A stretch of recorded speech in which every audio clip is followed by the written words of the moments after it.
Street to the vibrant exchanges of Asian stock markets. WION breaks it down for you to make sense of what's happening, as we reveal the key factors behind events, strategic battles, and the game-changing business decisions that shape the world. We bring you all of this and more on World Business Watch.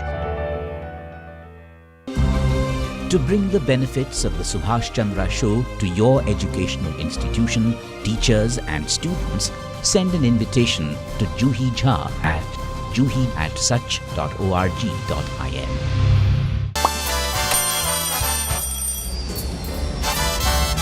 Vielleicht nur als Imposant.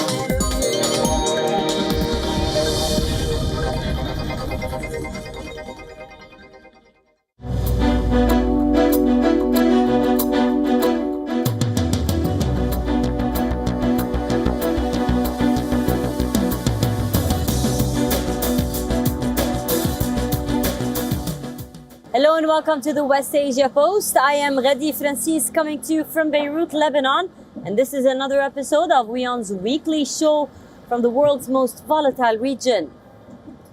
In Gaza, the war has become a killing maze. Netanyahu has ordered full control of the Gaza Strip, but the Israeli troops are now facing Hamas tunnels and traps, a war that Israel says should have been ended a long time ago. In Turkey, flames are now the new battle after the country is still recovering from the recent earthquake. The wildfires have taken the toll on the livelihoods. In Saudi Arabia, sparkle meets tradition. Georgina and Ronaldo's engagement is more than just a celebration. It marks a social shift. All this is lined up, but first, the headlines.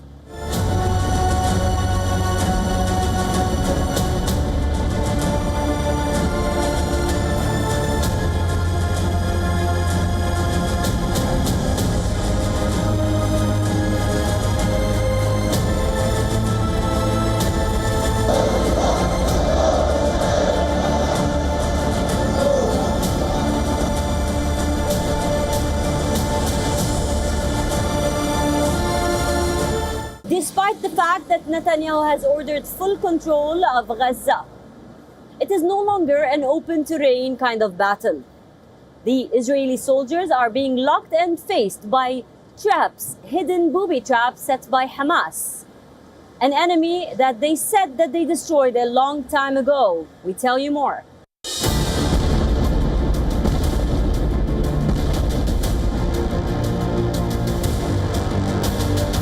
The battlefield is a labyrinth of rubble and dust.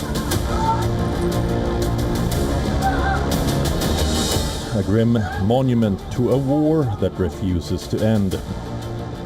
The Israeli Defense Forces, deploying a vast contingent of reservists, are pushing forward under orders to obliterate Hamas once and for all.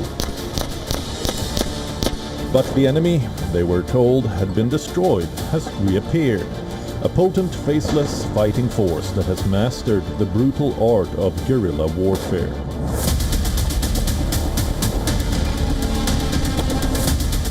Hamas is no longer fighting from grand military bases, but from the shadows of Gaza's shattered buildings. They use the very rubble of their homes as cover, turning every street into a potential ambush and every tunnel entrance into a death trap.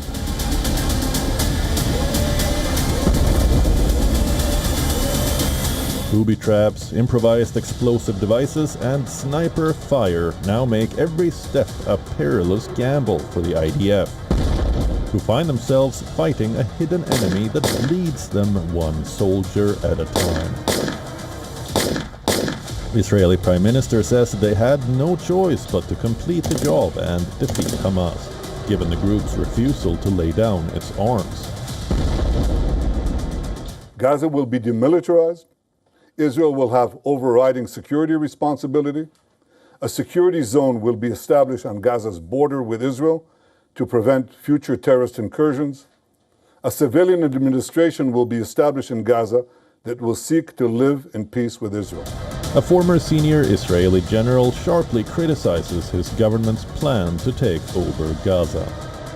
First of all, the most important thing is to bring back our people home, which means the hostages. The Prime Minister have to remember that they forgot them at the beginning of the war. Now we are not sure what are the real considerations of the government.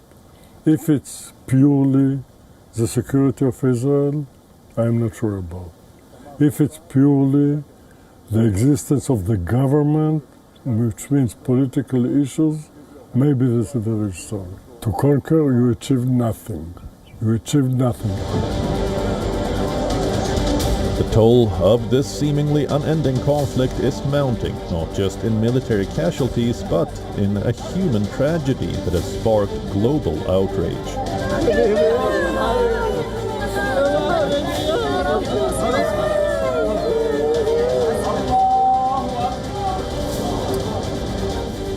Over 60,000 Palestinians have been killed.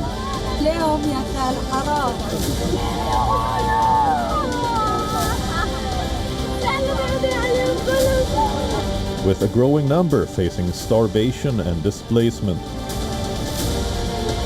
Journalists too have paid a heavy price, with over 230 killed, including 6 in a single airstrike on a tent outside a hospital. Their deaths and the mounting civilian casualties have ignited a worldwide outcry.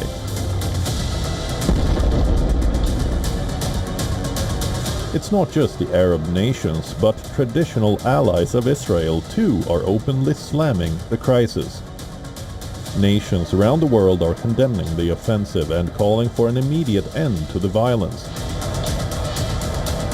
As the IDF pushes deeper into a shattered land, they are confronted with a stark truth. It is one thing to destroy a fighting force, but it is an entirely different matter to defeat an enemy which remains hidden.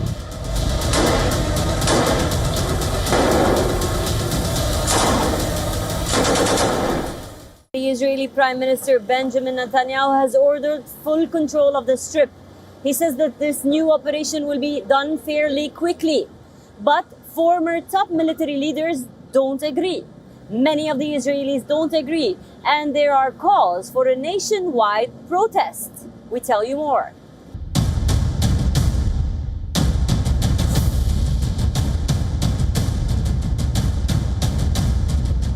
A new battle plan is on the table in Israel, and the country is split down the middle. On one side, Prime Minister Netanyahu promises a decisive, quick victory in Gaza.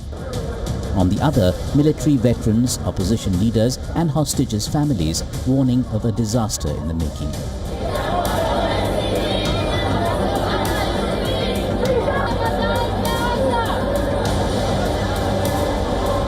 The military says Chief of Staff Eyal Zamir has approved the main concept for the operation, but is keeping details under wraps. Last week, Netanyahu's security cabinet voted to seize Gaza City despite warnings about hostages' fate hanging in the balance from military advisors and condemnation from the opposition. The opposition called it a disaster that ignores expert advice.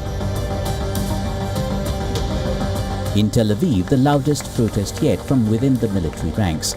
Nearly 500 former and reserve Air Force pilots rallied outside the military headquarters, waving Israeli flags and yellow hostage banners.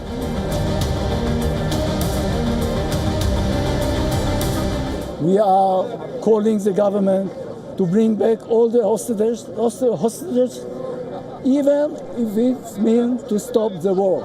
Immediately, first of all, to bring back the hostages back to Israel, alive, as soon as possible. I'm here together with many veteran Air Force pilots.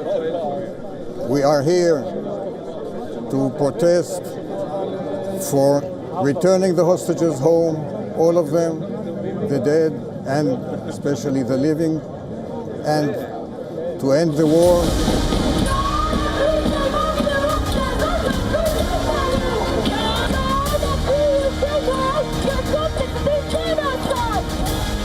A few blocks away, another protest.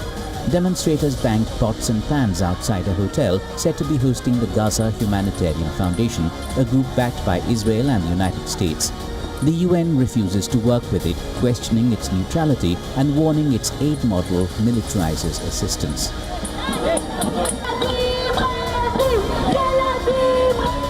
We oppose every action that the Gaza Humanitarian Fund are doing. They must close now. Aid must flow to the 400 points that are existing with UNRWA and all the other agencies that are ready to do their works.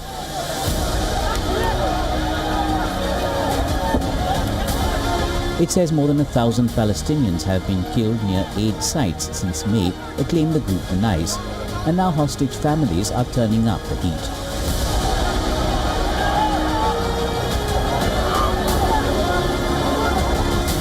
The families of the hostages and the Israeli opposition are calling for a nationwide strike on Sunday, demanding a ceasefire deal with Hamas.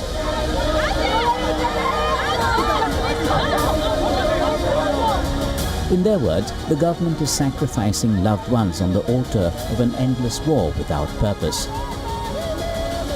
Netanyahu promises this Gaza operation will be swift. But with opposition growing in the streets and even in the ranks, the fight over Gaza's future may now be just as fierce inside Israel as it is on the battlefield.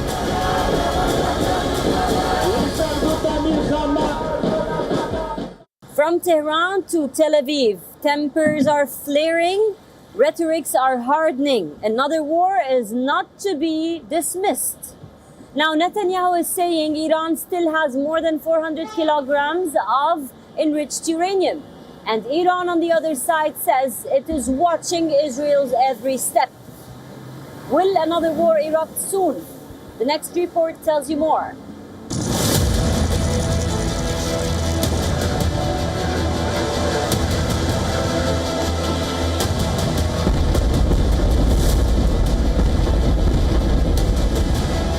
The countdown feels inevitable. Iran's defense ministry bluntly warns it is monitoring every enemy move and will respond with force and precision if provoked.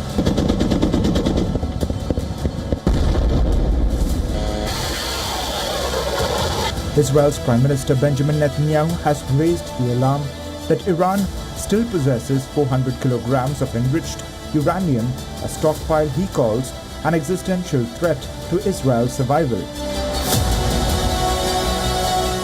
Neither capital sounds like it is preparing for peace.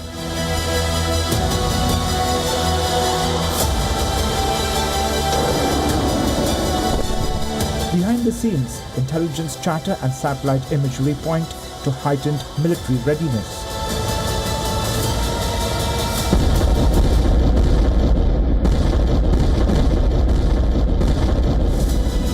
In Tehran, the memory of the 12-day war with Israel still burns fresh.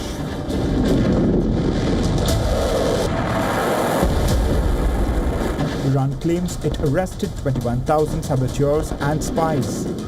During that conflict, a staggering number it says proves foreign hands were deep inside its borders.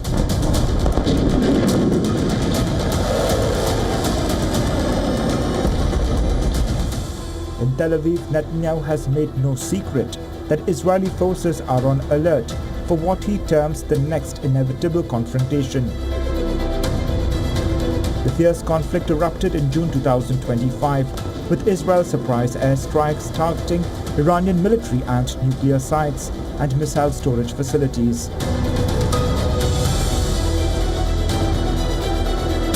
Israeli forces sought to cripple Tehran's ability to develop nuclear weapons, assassinating key military leaders and top scientists.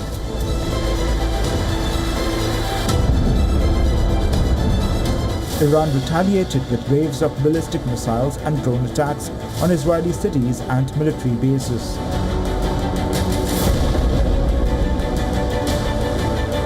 The ferocity of that battle shocked the world. the United States entered the battle and struck Iran's nuclear program. Since then, there is an uneasy calm. Iran insists its nuclear program is peaceful and lawful. The presence of enriched uranium stockpiles, advanced missile developments, and proxy militias throughout West Asia fuel Israel's fears and military urgency.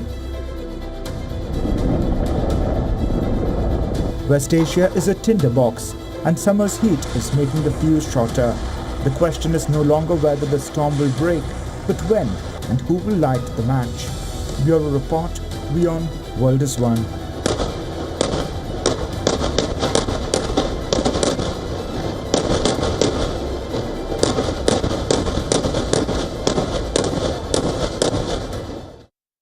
The war of starvation has become a tool in West Asia, not only in Gaza, where the United Nations has warned, but also now, in the most recent, the UN has warned of an escalating humanitarian crisis and hunger in Yemen. 17 million people are facing the dangers of starvation, with child malnutrition levels almost reaching deadly levels.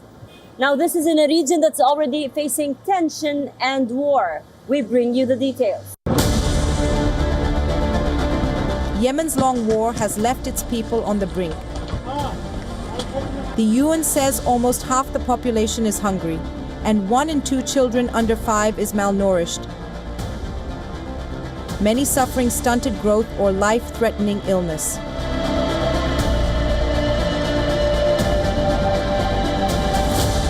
In camps for the displaced, young lives are already being lost to starvation. Families cut off from livelihoods are selling land, taking children out of school, and marrying off daughters to survive.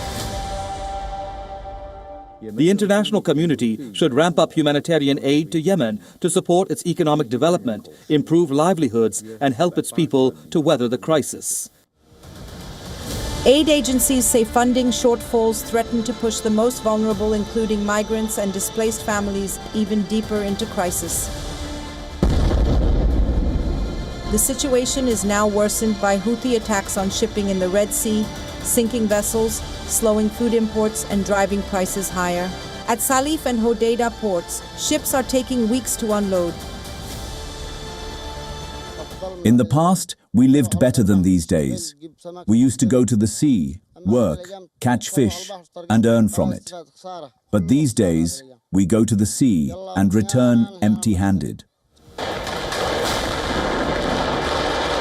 Deadly clashes in the north of Yemen and new fortifications near Hodeidah city have raised fears of escalation.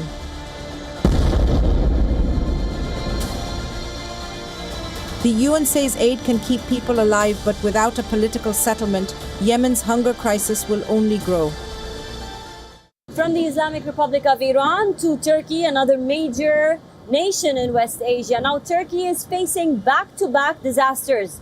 Just as the country is recovering from a recent earthquake, it is now caught in wildfires. Flames are threatening livelihoods. We tell you more.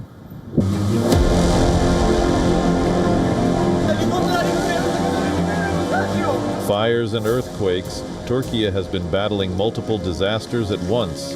In the south, raging wildfires have turned entire villages to ash.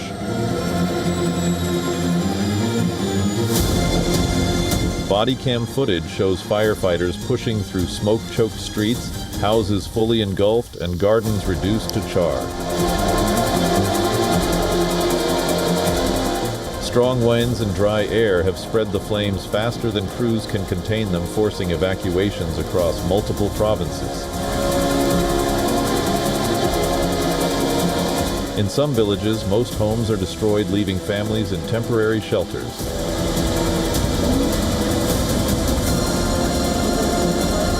Hundreds of kilometers away, in the northwest, another massive blaze swept through Kanakkale, shutting down airports and shipping lanes. It's a terrible incident. We've never experienced anything like this before. As you can see, houses, vehicles, everything burned down. May God help us. When we first arrived, my car and our house were slightly damaged. May God help everyone. Overall, we've survived a terrible disaster. Apparently, it's still ongoing. Drone images show charred neighborhoods and blackened forests. Firefighters using planes and helicopters have been hitting hotspots from above, while crews on the ground work to stop the spread. These fires are part of a wider crisis across southern Europe.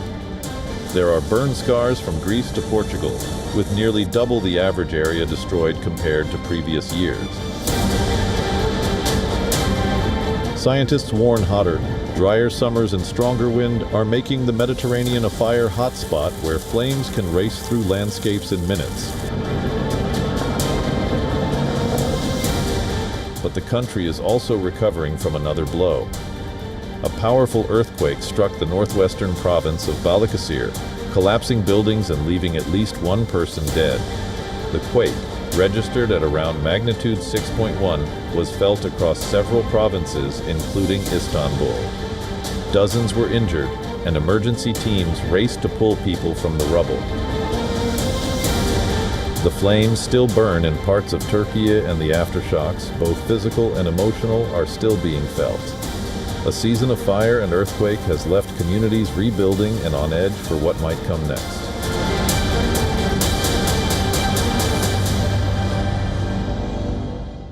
Now let's go to the Gulf part of West Asia. In Saudi Arabia, a country that was once ruled by strict moral codes, things are changing and the social code is changing. One major shift is marked by Ronaldo and Georgina's engagement. Listen in. Cristiano Ronaldo's engagement may have been expected, but the backdrop was anything but ordinary. The world's most followed footballer and his longtime partner, Georgina Rodriguez, chose to announce it not from Paris or Dubai, but from Riyadh.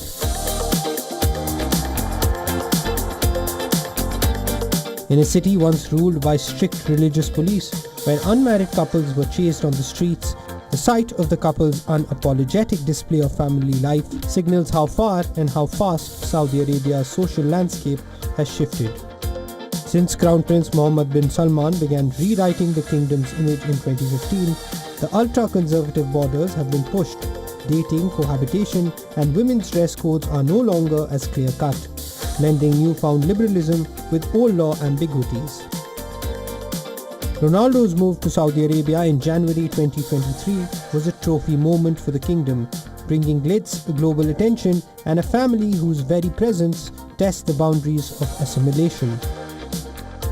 Georgina's red carpet appearances, social media posts, and family life in the kingdom have been as much a part of this image makeover as Ronaldo's goals on the field. In a place where tradition meets transformation, this engagement is more than a celebrity love story. It is a snapshot of a country opening to respect cultural pluralism between conservative roots and desire for a modern global face. From wars in some parts of West Asia to wildfires in another to another different frame in the United Arab Emirates, let's talk about Dubai. It is turning into one of the world's main stages for gaming. We tell you more. A first for West Asia.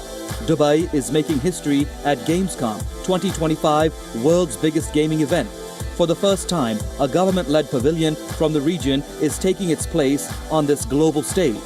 Gamescom brings together gamers, developers, and tech innovators from more than 120 countries. Last year, over 335,000 visitors walked through its doors. Now, Dubai is stepping in, not just to participate, but to showcase its vision of becoming a global gaming powerhouse. Driving this push is Dubai Program for Gaming 2033 or DPG33, a 10-year strategy to transform Dubai's gaming industry. Its targets are ambitious: 30,000 new jobs in the next decade, a $1 billion boost to the economy, and recognition as one of the world's top 10 gaming hubs by 2033. In just 18 months, the results are already visible. Dubai is now home to 350 gaming companies, with most focused on game development. The city is attracting major industry players and building partnerships that link local talent with global opportunities. It's part of a broader plan to grow the creative economy. investing in skills, infrastructure, and technology to make Dubai a hub where gaming companies can thrive and expand worldwide. It's a statement that the Emirate is ready to level up and compete with the best in the world.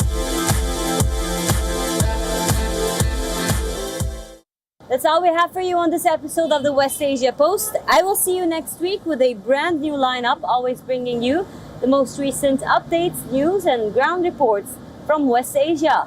I am Redi Francis, signing off from Beirut, Lebanon. For more global news, keep on watching WION World is One.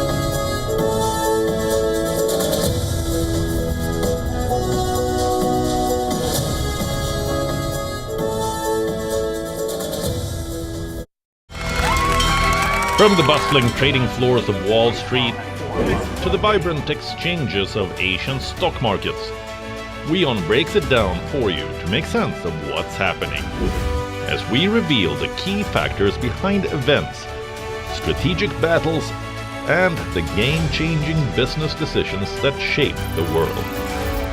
We bring you all of this and more on World Business Watch. WION Health Resort is unique, the only one of its kind. Experience the 4 paths of natural wellness: yoga, Ayurveda, acupuncture, and naturopathy. Each uniquely customized program improves the whole person to make every person whole. Come to WION Health Resort. Make your reservation at wion.com. As India celebrates its Independence Day, we tell you how patriotic films have evolved with time. Meet the cast of Sare Jahan Se Acha and celebrate 50 years of the iconic Hindi film Sholay.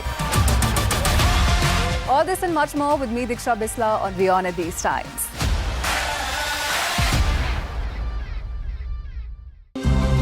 To bring the benefits of the Subhash Chandra Show to your educational institution, teachers and students, send an invitation to Juhi Jha at juhi@such.org.in. WION, India's global voice, the channel that brings you the biggest stories from across the world through India's lens. Now available in more than 190 countries worldwide, because we believe that the world is one.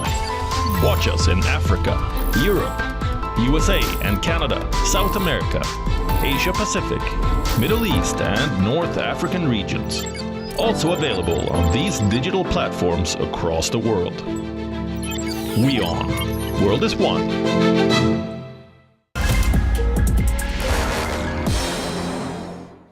Well, it's great to be here, and I think WION is a channel that's respected now globally, coming out of India. And the Business Masters program is a great opportunity for audiences to connect with great stories coming out of the business community. So very excited to see such a platform emerge out of India. Well, I'm really hoping that young entrepreneurs can use the opportunity to learn from the experiences shared by many speakers on this show. I myself am looking forward to the show to be able to understand more about the kind of things people have in mind and the curiosity that people have, and willing to share my experiences on the show as well.